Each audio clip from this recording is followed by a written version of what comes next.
Amados irmãos, quero saudar a todos com a santa e gloriosa paz do nosso meigo e bondoso Salvador Jesus Cristo. Eu quero nessa oportunidade dizer aos irmãos que estou feliz com o Senhor Jesus, estou alegre, porque sei que a bondade de Deus continua sobre aqueles que temem o seu nome.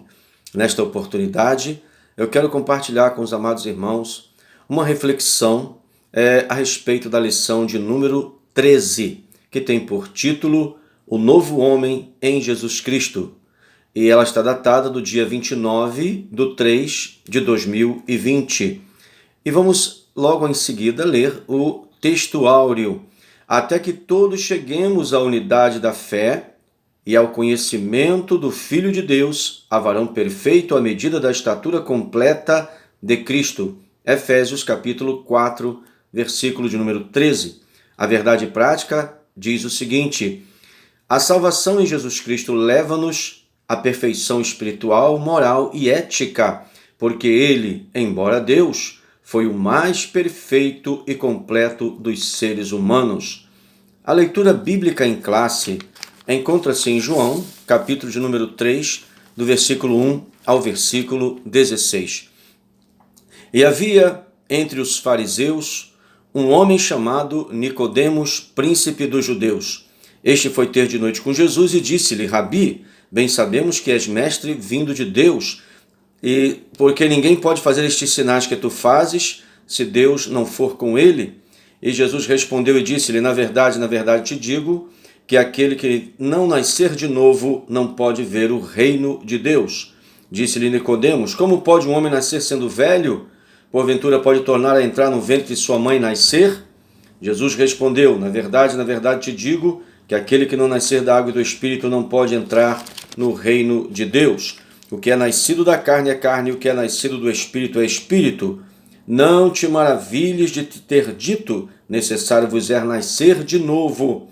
O vento assopra onde quer e ouves a sua voz, mas não sabes de onde vem, nem para onde vai. Assim é todo aquele que é nascido do Espírito. Nicodemos respondeu e disse-lhe: como pode ser isso?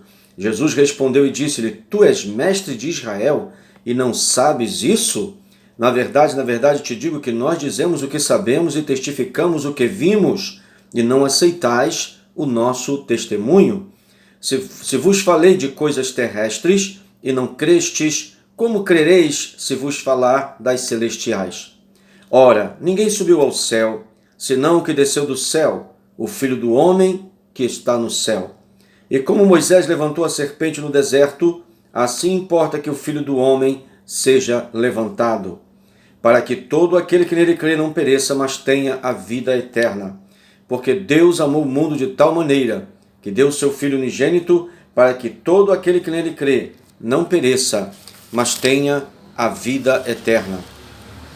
Eu quero, amados irmãos, dizer-lhes que esse texto de João, capítulo 3, do versículo 1 ao 16, nós temos que meditar muito nesse texto, porque esse texto traz um tema muito interessante e trata-se do novo nascimento, ou renascimento, ou então regeneração. O homem foi gerado, depois veio o pecado e tornou o homem degenerado, e então veio o Senhor Jesus e torna o homem que crê regenerado. São três palavras: geração, degeneração e regeneração. Glória ao nome do Senhor. Vamos ver também que nessa lição de número 13, portanto a última desse trimestre, nós temos um objetivo geral, que é mostrar que a salvação em Cristo implica a geração de um novo homem.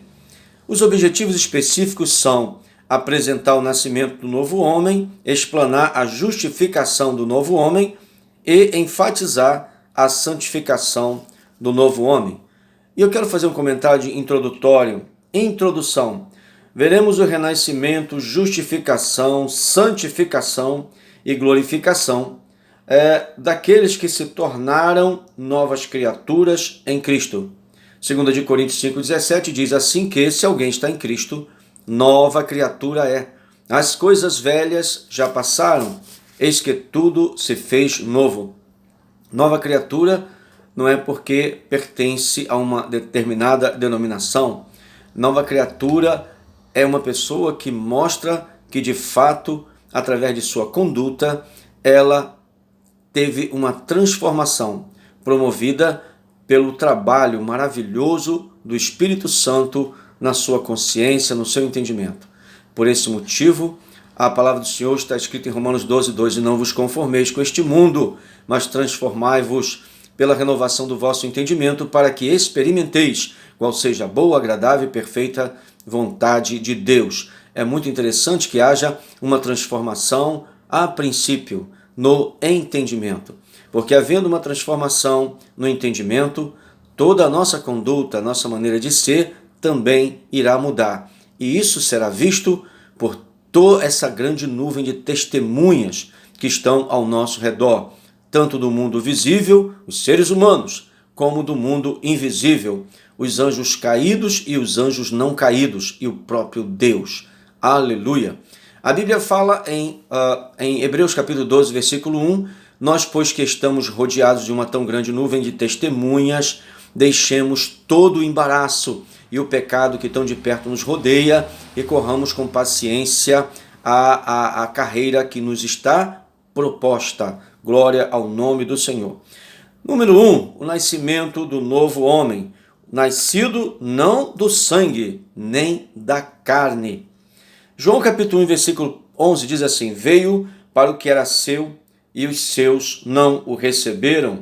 Versículo 12, mas a todos quantos o receberam, deu-lhes o poder de serem feitos filhos de Deus, aos que creem no seu nome. Versículo 13, os quais não nasceram do sangue, nem da vontade da carne, nem da vontade do varão, mas de Deus.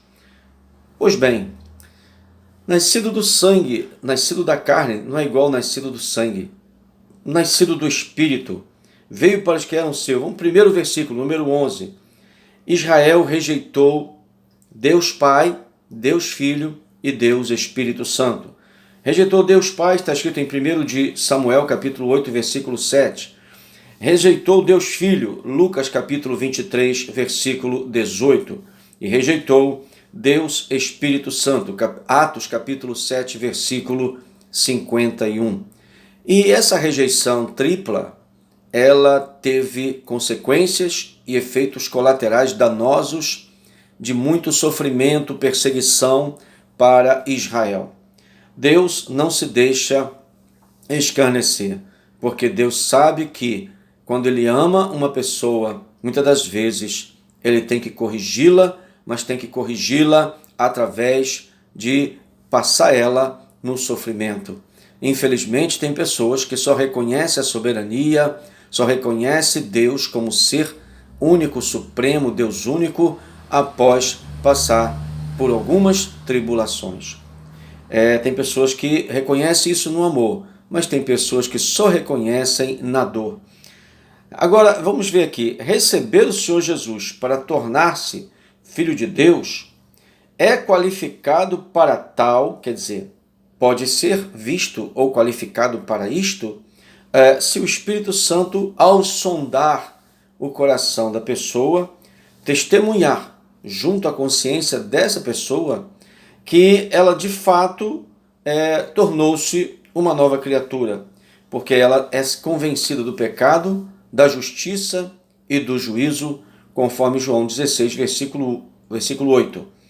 Então, nós vemos que a pessoa não é nascida do sangue nem da carne. Então, ela é nascida da vontade de Deus. O nascimento da carne e do sangue a gente pode ver em qualquer maternidade. Agora, o nascimento do Espírito é um outro nascimento. É um nascimento que só pode acontecer se houver uma conscientização. Quando o Espírito Santo fala conosco, nossa consciência começa a entender a intenção, o objetivo de Deus. E nós precisamos de abrir o nosso coração e obedecer a tudo aquilo que o Espírito Santo puser em nosso coração. E temos que ter discernimento, porque existem muitas vozes. Existe a voz da nossa própria consciência, existem as vozes das pessoas, existem as vozes do mundo, as vozes dos demônios, mas existe a voz de Deus. essa é inconfundível. O Senhor Jesus, em certa ocasião, disse em João 10:27, as minhas ovelhas ouvem a minha voz. Então, quando nós somos ovelhas de Cristo, Ele nos dá condições de sabermos identificar a sua voz. Não importa em que circunstância você esteja, não importa onde você esteja, a voz do Senhor vai falar com você em qualquer lugar. Ela fala com você no elevador, no ônibus, no metrô, no avião, andando pelas ruas, andando de moto, andando de carro, andando de barco, no navio, andando de qualquer lugar, tomando banho na hora, debaixo de água do chuveiro. A voz de Deus é inconfundível. Ela vai falar com você em qualquer circunstância. Se alguém estiver te perseguindo, se houver uma discussão, onde você estiver, não importa o que você faça, Deus vai falar. Sabe por quê? Porque para Deus não há barreira. Ele fala em qualquer circunstância. Então, fique preparado. Comece a aprender com o Espírito Santo, que vai preparar você, que vai preparar outros que ainda não estão preparados, para, primeiro, saber identificar a voz de Deus. Conhecendo Deus, você saberá identificar a voz dele. Quando nós temos intimidade com a pessoa, mesmo que estejamos com os olhos vendados, nós saberemos que ela está ali quando ouvirmos a sua voz. Mas quando nós não conhecemos uma pessoa e alguém perguntar para você, tendo seus olhos vendados, vai perguntar, quem é que está falando agora? Você vai falar assim, eu não sei. E sabe por quê? Porque não conhece. Mas se você conhecer, mesmo com os olhos vendados, você vai saber que a voz é de fulano ou de ciclano. Então passa isso para o terreno espiritual e entenda, quanto mais você conhecer Jesus, mais você vai ter facilidade de identificar a voz dele. E a voz dele vai ser como um semáforo. Há momento que a voz dele vai mandar para você o sinal verde, dizendo, meu filho, minha filha, siga em frente. Há momentos que a voz dele vai falar com você, dando um sinal amarelo, e vai dizer, cuidado, atenção, cuidado, vigie para não pecar contra mim. E há momentos que a voz do Senhor vai falar forte no seu entendimento e vai dizer, pare, é o sinal vermelho. O problema de muitos crentes é que não respeitam o sinal vermelho e nem o amarelo. Quando não respeita o amarelo, dificilmente vai respeitar o vermelho. Concorda comigo? Muito bem, meus amados. Vamos continuar aqui na nossa lição da Escola Bíblica Dominical. Número 2. Nascido de Deus. 1 João, capítulo 3, versículo 9.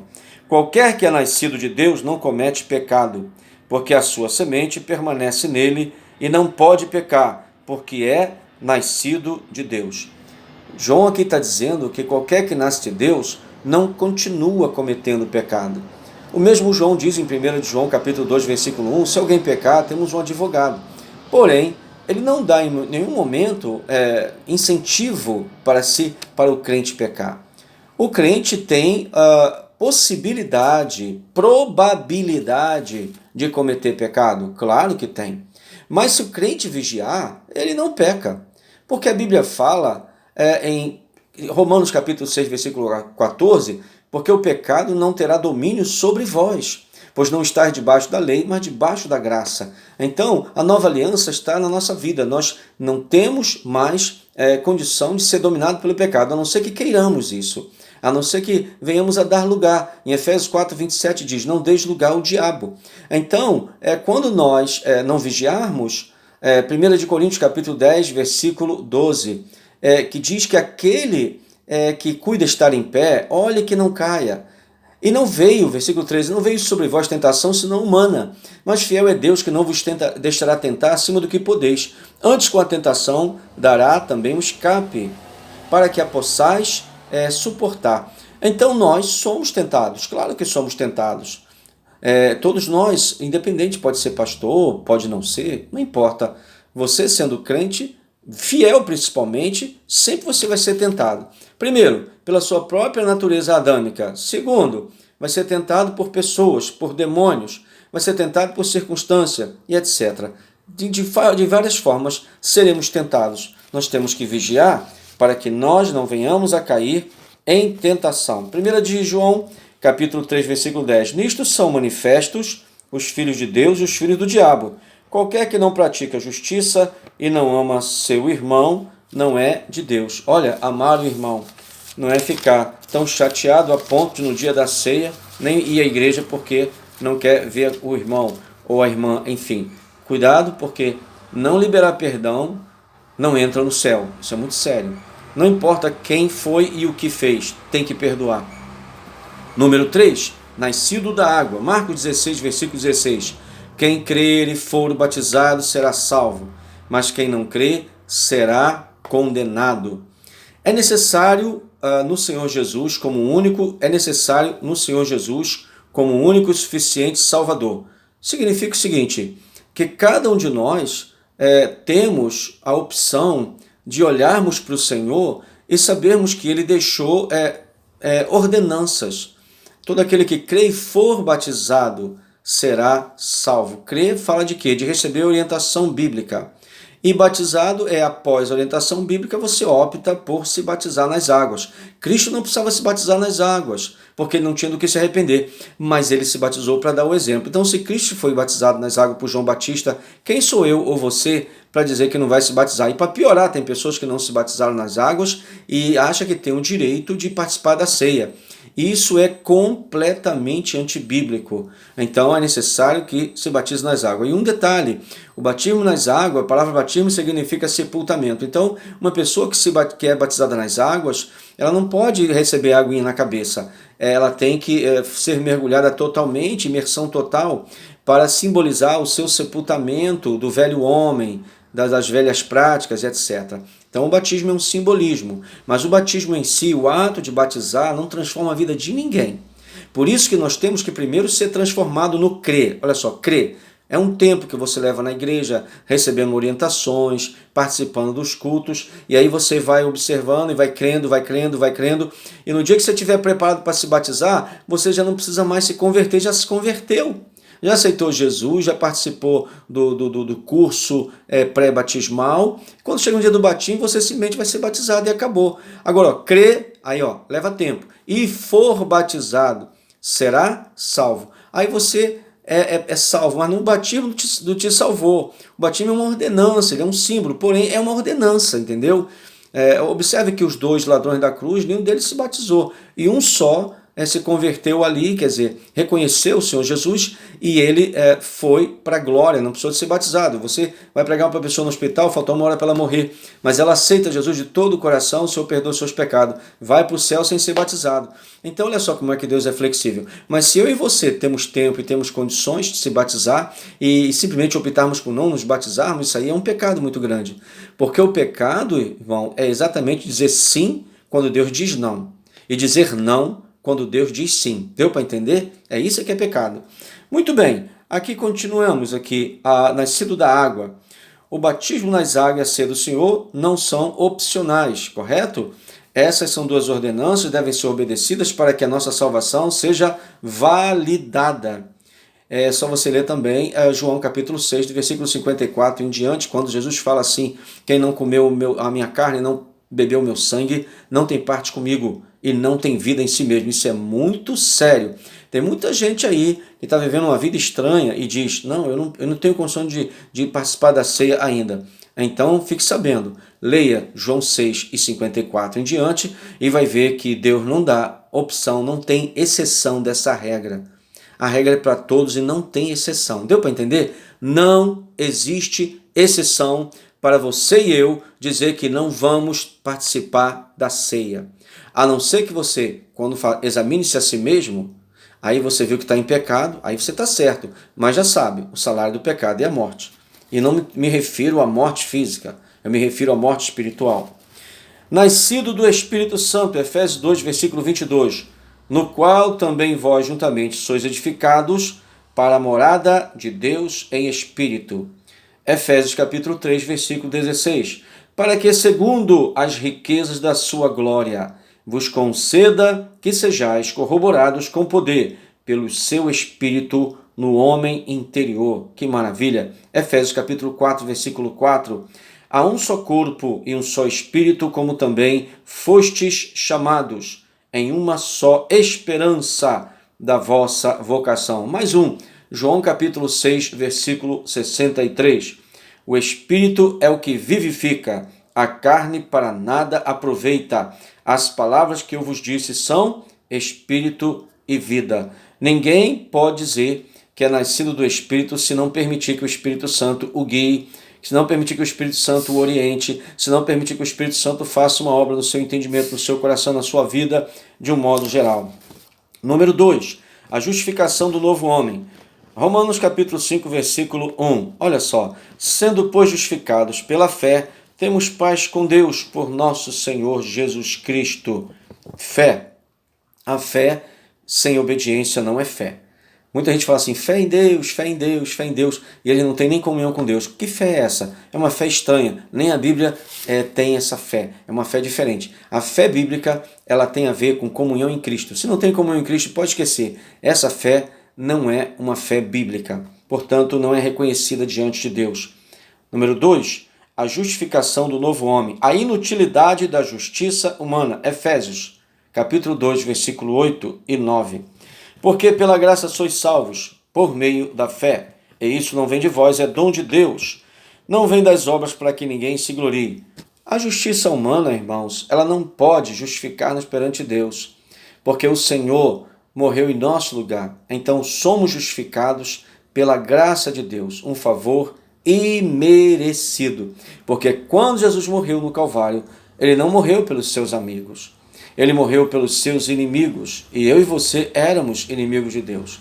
Porque quem não serve a Deus e não faz parte da comunhão com Deus, torna-se seu inimigo. Agora, nós nos tornamos amigos. Por quê? Porque fomos reconciliados com o Senhor. Isto é, nós fomos reconciliados com Deus. Glória ao nome do Senhor. A maravilhosa doutrina da justificação, 1 Coríntios, capítulo 6, versículo 11. E é o que alguns têm sido, mas haveis sido lavados, mas haveis sido santificados, mas haveis sido justificados em nome do Senhor Jesus e pelo Espírito do nosso Deus. Que maravilha! Somos justificados pela fé para termos paz com Deus, somos justificados também pela ressurreição do Senhor Jesus, conforme Romanos capítulo 4, versículo de número 25, que fala que nós somos justificados pela ressurreição do Senhor Jesus. Então, justificados pela fé, para termos paz com Deus, o qual por nossos pecados foi entregue e ressuscitou para nossa justificação. Então, foi para a cruz, pelos pecados nossos, foi entregue no Calvário e ressuscitou ao terceiro dia para nossa justificação. Então, a ressurreição do Senhor Jesus, conforme fala Romanos 4, 25, ela aconteceu para validar o sacrifício do Calvário, o sangue derramado na cruz. Então, somos justificados pela fé, Romanos 5:1, e somos justificados pela ressurreição do Senhor Jesus. Não é verdade? Que coisa maravilhosa, o qual por nossos pecados foi entregue. Agora, o meu pecado não teria sido perdoado se o Senhor Jesus não ressuscitasse. Romanos 4, versículo 25. A inutilidade da justiça humana. O novo homem, depois a maravilhosa doutrina da justificação, e agora o novo homem é justo, isto é, 1 de João, capítulo 3, versículo 7. Filhinhos, ninguém vos engane, quem pratica justiça é justo, assim como ele é justo. Então, quem pratica justiça é justo, assim como ele é justo. A que justiça a Bíblia se refere? A justiça de Deus. E como ela se define? É um conjunto, um somatório de atitude de obediência sua e minha para com Deus. Isso aí chama-se justiça de Deus. Então, nós somos justificados na medida em que obedecemos a palavra do Senhor e automaticamente o Senhor dá a palavra. Número 3, a santificação do novo homem. A santificação é por toda a vida e é gerada pela regeneração ou novo nascimento. Quando nós somos nascidos de novo, então estamos o quê? Regenerados. E como é que você e eu vamos manter essa condição de regenerados? Vamos manter vigiando, orando, jejuando, estudando a palavra, fazendo nossa parte. Então, se você mantém-se regenerado, então você está se santificando.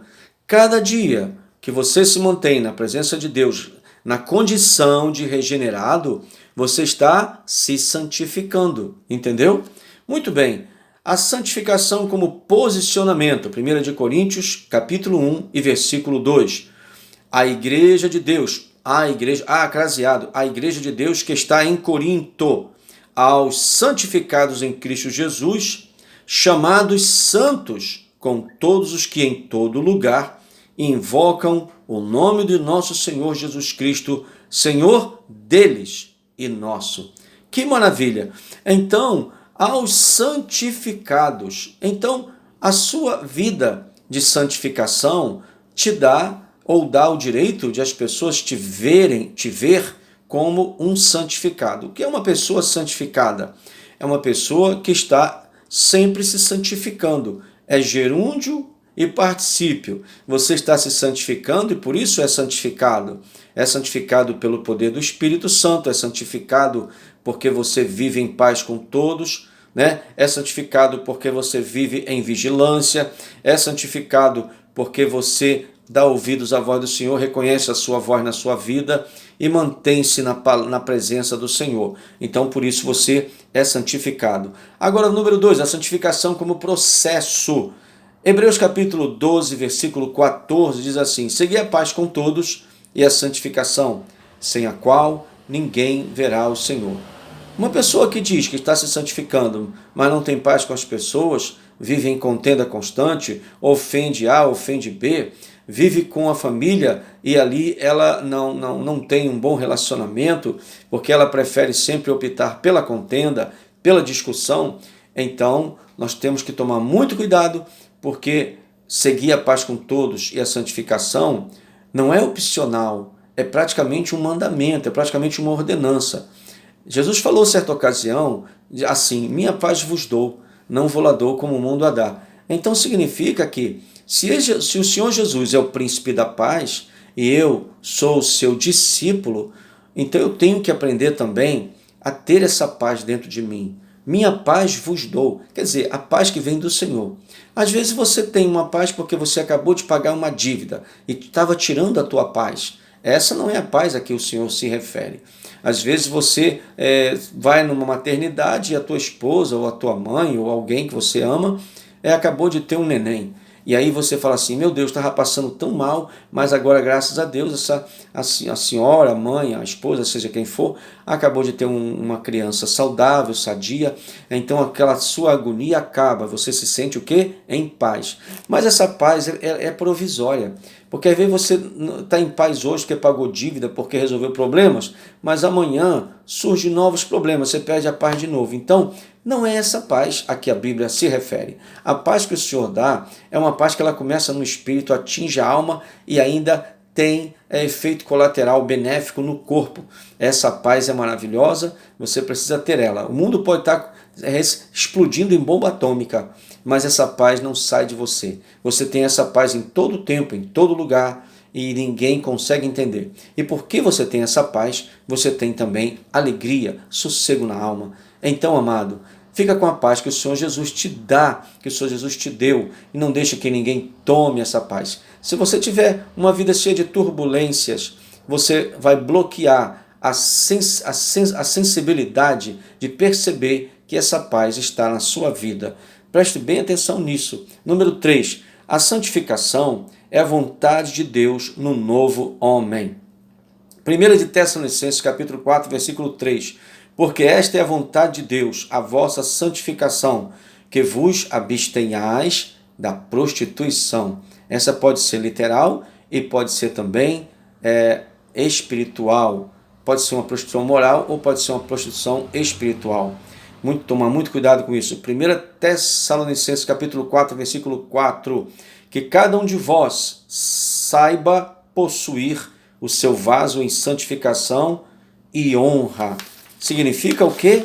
Santificação e honra. Quando você se santifica, você honra o teu nome, você honra o nome do Senhor, você honra a igreja, você honra a Bíblia, você honra a Deus. Então é maravilhoso você viver em plena santificação. A conclusão, segundo a revista, é a seguinte: quem recebeu o Senhor Jesus como seu Salvador e Senhor, tomou a melhor decisão, pois os seus pecados foram apagados por Cristo. A nova vida em Jesus é um presente de Deus. E quando do arrebatamento da igreja, você será semelhante ao Senhor Jesus, porque esta é a promessa que ele nos fez por intermédio do apóstolo João, dizendo: amados, agora somos filhos de Deus, e ainda não é manifesto o que havemos de ser, mas sabemos que, quando ele se manifestar, seremos semelhantes a ele, porque assim como é, o veremos. Não é assim como é, o seremos. Assim como é, o veremos. Então nós seremos glorificados. Sim,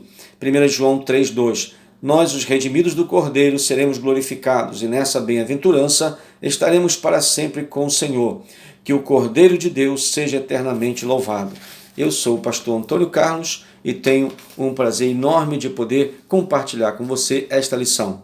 O meu e-mail é trabalhandoparosenhor@gmail.com. Por que eu te dei o meu e-mail? Para que você possa fazer alguma pergunta, caso você tenha tido alguma dúvida.